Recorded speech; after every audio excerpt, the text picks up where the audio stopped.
Hello, welcome back to the channel. Today we're doing the tight end position, top 10 tight ends. This will be a pretty interesting video. Not so many stats here, a lot of different guys here. It's harder to do research on the tight end position. A few guys just that I know are pretty good, but other interesting guys I think on there. Obviously number 10, we're going to start with one of the most interesting guys out there, Sadu Treyore. Now this guy is from England, okay, born in London, England. He went to Arkansas State. Then he transferred to Colorado. I think that their spring game, and then now transferred to the Mississippi State Bulldogs. So he's transferred twice in one offseason. But last season he had 50 catches for 655 yards and 4 touchdowns, averaging 13.1 a catch. 6'4", 223. So big guy, hyper athletic, has a soccer background. So obviously he's pretty quick on his feet, got a good low body strength, and in a lesser air raid offense, he's going to be over in Mississippi State for this. They're going to run the ball a bit more, but he's still got Will Rogers, one of the best passers in the history of the SEC stats-wise. And I think the tight ends are going to be a lot more involved in a game where they want to run the ball a bit more. It involves some more play action than you've ever seen before in a Mike Leach system. So RIP Mike Leach, but it's to the gain of a tight end position like Sadu Treyore.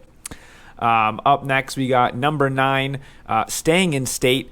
This is a guy from Lake Orion, Michigan, Kaden Priscorn. He is an Ole Miss Rebel via Memphis last season. He had 48 receptions for 602 yards, 7 touchdowns, averaging 12.5 a catch.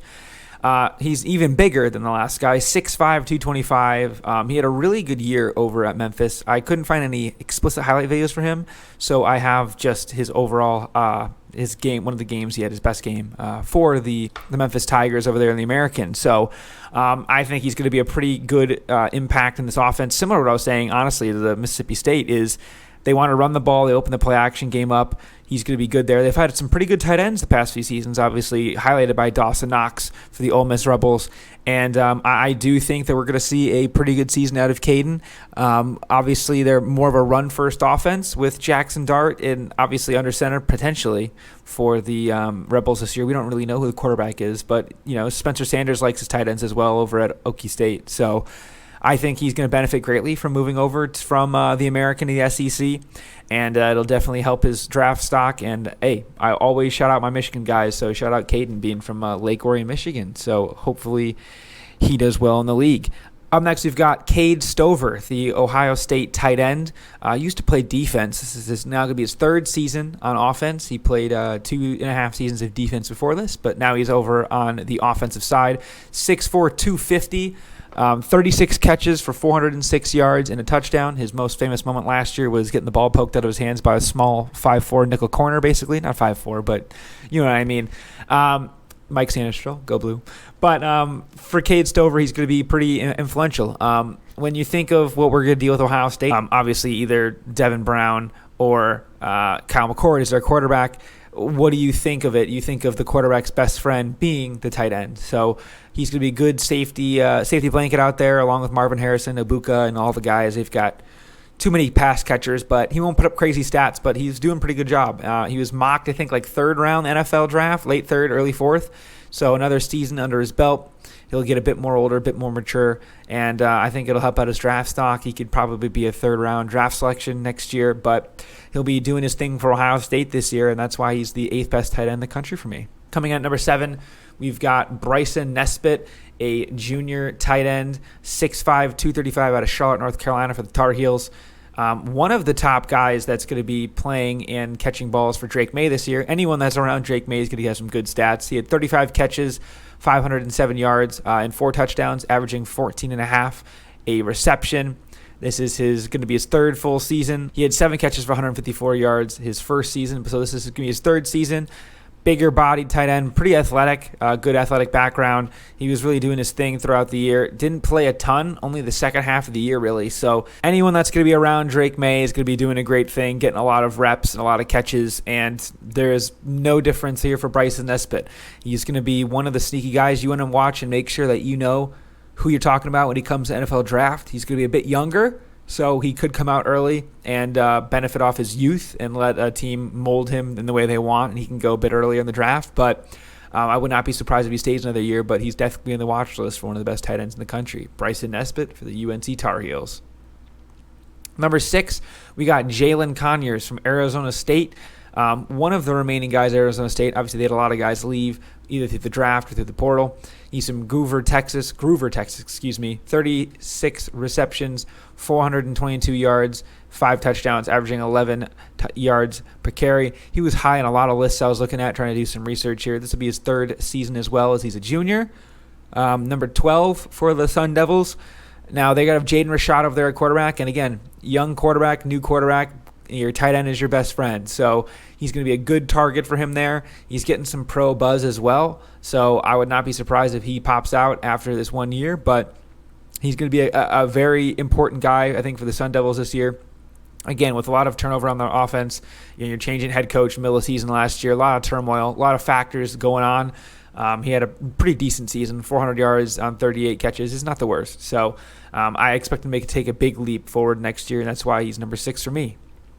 Number 5, I believe the guy with the lowest numbers on here, we've got Colston Loveland. He showed up big in some big games. Again, Michigan doesn't really throw the ball as much as neither as many of these schools do, but the 6'5", 240-pound sophomore out of Goulding, Idaho, he was a freshman last year, played in a few games. He got a little banged up in the Purdue game, but he had 16 catches, 235 yards, and 2 touchdowns, averaging 14.7 yards per catch.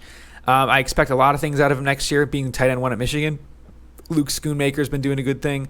A lot of tight ends been in the league for Michigan the last few years. Obviously, Eric All was in front of him, but he's going to go to the league next year. Schoonmaker's already in the league with Dallas. Zach Gentry's in the league with the Steelers. And, Jake Butt was in the league for a bit with the Broncos. A lot of guys before him. Even Devin Funchess technically. So, long line of Michigan tight ends. I believe he's going to be the best one we've seen in a very long time. He can't even go pro after this year if he wanted to, so he'll at least be back for the 2024 team with a lot of potentially people leaving. But you're looking over at his production, and again, it's not the greatest. He's only got 1 or 2 catches every game, but again, that was when you were the 3rd tight end. Now you're going to be the starting tight end. He's a great blocker, helps in the run game. Those stats don't really show up, but I'm very excited to see his production this year, and I think he's definitely going to be a finalist for the top tight end of the year. Obviously, it's going to be hard to uproot Brock Bowers to the top, but if I have faith in my guy, Colson. I think he can definitely do it. Up next, we've got another transfer, number 4, Jaheim Bell, coming over from South Carolina. He had 25 catches for 231 yards and 2 touchdowns, and you might be like, whoa, those stats are terrible. But he did it all, man. He was running the football. He was catching the football. He was playing special teams. He was doing a lot of stuff. He even returned to kick at one point. So he's been doing a lot.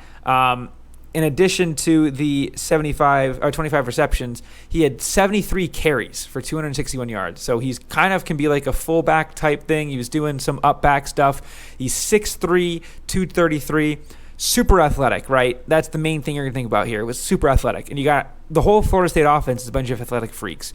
You got him, Keon Coleman's a multi-sport guy, Johnny Wilson, 6'7", Trey Benson is an unbelievable running back as well. So they've got tons of freaks all over the floor, and he was lining up in this weird format a lot of times, catching, almost like a half fullback thing. So it'd be very interesting to see what Mike Norvell does with him, if he's going to exclusively be tight end or if he's going to play all over the field like South Carolina kind of wanted him to do. And, we're definitely going to see on a better offense, I would say, than South Carolina with more talent around him. We're going to see if he stays doing the same position. I'm very excited to see how it turns out for this very fascinating Florida State offense. Now we're in the podium positions here. The bronze medal, 3rd overall, goes to Jatavion Sanders, 6'4", 243 out of Denton, Texas. He's a junior, staying in state at the University of Texas. He had 54 catches for 613 yards and 5 touchdowns, averaging 11.4 yards per reception. He's got a lot going on, man. He has got a good receiver with him in Xavier Worthy. Adonai Mitchell's also coming in. And we expect big things out of his quarterback, Quinn Ewers. So I think that we're going to see a lot of production here out of Jatavion. Another guy with a lot of pro looks. He was getting a lot of reps, blocking as well as catching the ball last year. And I think they'll get a mix of that there, but with more in the catching this year, big number 0. We're going to see, I think, a lot of him be integrated into the offense. Sarkisian always has his tight ends doing some things. He's a good guy drawing up his wide receivers all over the floor, and his tight ends taking up the holes that are left by his big receivers. So he could benefit from another good receiver in Adonai Mitchell coming in with Xavier Worthy, and I expect big things out of him. I think he's going to put up a lot of numbers here. Up next, we've got the Minnesota man, Brevin Spann-Ford, 6'7". That's right, 6'7", 270 out of St. Cloud, Minnesota. He had 42 catches for 497 yards and 2 touchdowns, averaging 11 yards per catch. Again, a lot of these guys, it's not really about their yards in total, but just overall their impact on the offense. He's doubled his receptions from last year. I wouldn't be surprised if he doubled them again. I know 80 receptions would be crazy in college, but he's the big safety blanket for, again, a new quarterback. It's hard to pronounce the quarterback's name, just being straight up. I think it's Ethan Kalapininkis. He's a Greek man, but it's going to be a really good thing I see out of Brevin Spann-Ford coming through. Again, 6'7". It's going to be pretty easy. I could probably hit a guy that's 6'7", wide open. So, they don't have Mo Ibrahim as much, so they're going to probably pass the ball a bit more than they have in years past. But with him, he's a good big body in the passing game. He can pass block, he can catch it, he can run block, he does it all. Even some special teams, I believe he was on some kicking stuff when I was looking at some of his stuff. So he's a good target. I expect a lot out of him this year. I have him higher than a lot of lists did because it's like, look, he's a big body. We like to see a big play action, quick dump offs a lot, especially with Mo Ibrahim leaving. I don't even remember. They have a good running back coming in. I forgot his name. It escapes me. But I expect big things out of Brevin, and I think he's going to deliver. So that's why he's number 2 for me. And number 1, come on. You all knew who it was going to be. 63 catches, 942 yards, 7 touchdowns, averaging 15 yards a carry. Even playing some running back, the man out of Napa, California, the junior, 6'4", 230, Brock Bowers. Reigning tight end of the year. I'm sure he'll be it for the next few years. This dude is absolutely unbelievable. I mean, he's getting looks at top 10 pick as a tight end, which is pretty much unheard of, but he was always all over the field. He was a must guard. He did everything. He would run the ball. He can pass block, run block, be a number 1 wide receiver type. Even though he's a tight end, he can line up as a slot. He's all over the field. I mean, Travis Kelce, again, is a lazy comparison. I think it's more of a Gronkowski than it is a Travis Kelce because he's such a physical freak. But yeah, he's going to be all over the field, and whatever team gets him is great. I would almost take him over Marvin Harrison, and people might think I'm insane when I say that, but his ability and uniqueness at such a position of need for a lot of teams in tight end, I think is a bit replaceable, more at receiver, but tight end, I mean, Brock Bowers, for me, would be the top pass catcher off the board. Again, probably a lunacy take by me, but hey, I'm full of crazy takes, and that's why I'm an armchair GM. But Brock Bowers does it all.